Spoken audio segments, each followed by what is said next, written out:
Think and grow rich എന്ന ബുക്കിൻ്റെ desire അഥവാ അഭിലാഷം എന്ന 2ാം അധ്യായമാണ് നമ്മളിവിടെ പരാമർശിക്കുന്നത്.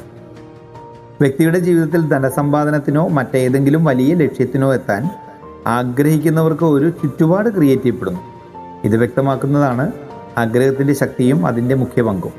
വെറും ആശകളോ ആഗ്രഹങ്ങളോ പോരാ, പക്ഷേ അവയെ ശക്തമായ ലക്ഷ്യങ്ങളാക്കി മാറ്റുമ്പോഴാണ് അതിൻ്റെ ഫലസാധ്യതയും ഉറപ്പും വരുന്നത്. നെപ്പോളിയൻ ഹിൽ നമ്മോട് പറയുന്നത്, ലോകത്തെല്ലായ്പ്പോഴും വലിയ നേട്ടങ്ങൾ നേടിയവരുടേത് തീർച്ചയായ ഒരു വലിയ ആഗ്രഹമാണ്. എന്നാൽ ഇത് വെറും ഇഷ്ടമുണ്ട് എന്ന നിലയിൽ കഴിയാതെ പ്രവർത്തനത്തിലേക്കും ഉറച്ച ശ്രമത്തിലേക്കും മാറണം. ലക്ഷ്യസാധ്യത്തിനുള്ള 6 ഘട്ടങ്ങൾ. 1. വെറും ആഗ്രഹമല്ല, നിർദ്ദിഷ്ടമായ ലക്ഷ്യം. നിങ്ങളുടെ ലക്ഷ്യത്തെ സൂക്ഷ്മമായി നിർവചിക്കുക. ഉദാഹരണത്തിന്, നിങ്ങൾക്ക് എത്ര തുക വേണമെന്ന് സൂക്ഷ്മമായി തീരുമാനിക്കുക. അധികം ധനം വേണം എന്ന് പറയുന്നതല്ല, 10 ലക്ഷം വേണം, 10 കോടി വേണം എന്നത് നിർണ്ണയിക്കുക. 2.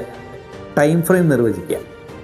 നിങ്ങൾ ഈ ലക്ഷ്യം എത്ര സമയത്തിനുള്ളിൽ കൈവരിക്കണമെന്നത് നിശ്ചയിക്കുക. സമയം നിശ്ചയിക്കാതെ ആഗ്രഹം നിർദ്ദിഷ്ടമാവില്ല. 3. അതിനെന്ത് ത്യജിക്കാനും തയ്യാറാണോ? ലക്ഷ്യം നേടാനായി എന്തെങ്കിലും ബലികൾ ചെയ്യുന്നുണ്ടോ എന്ന് നിങ്ങൾ തീരുമാനിക്കണം.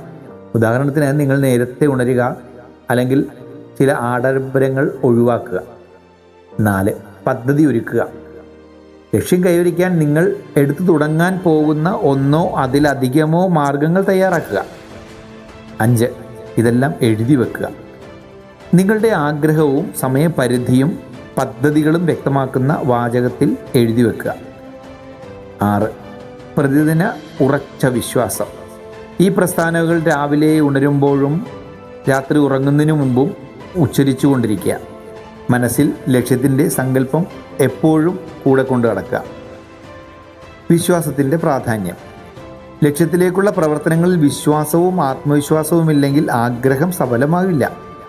വിശ്വാസം മനസ്സിന് ആത്മശക്തിയും ധൈര്യവും നൽകുന്നു. ഉദാഹരണം, എഡിസന് എത്രയോ തവണ ലൈറ്റ് ബൾബ് കണ്ടുപിടിക്കാൻ പരാജയപ്പെട്ടിട്ടും അവൻ്റെ ആഗ്രഹം അതിനെ വിജയത്തിലേക്ക് നയിച്ചു. ആഗ്രഹം സ്ഥിരമല്ലാതെ മനസ്സിൽ ദൃഢമാക്കിയാൽ പരാജയങ്ങൾ പോലും വിജയത്തിലേക്കുള്ള വഴികൾ മാത്രമാകും. ഈ അധ്യായം നമ്മളെ പഠിപ്പിക്കുന്നത്, എന്തിനേയും നേടാൻ ഒരു വ്യക്തിയുടെ മനസ്സിൻ്റെ ഉറച്ച നിശ്ചയം ആവശ്യമാണ്.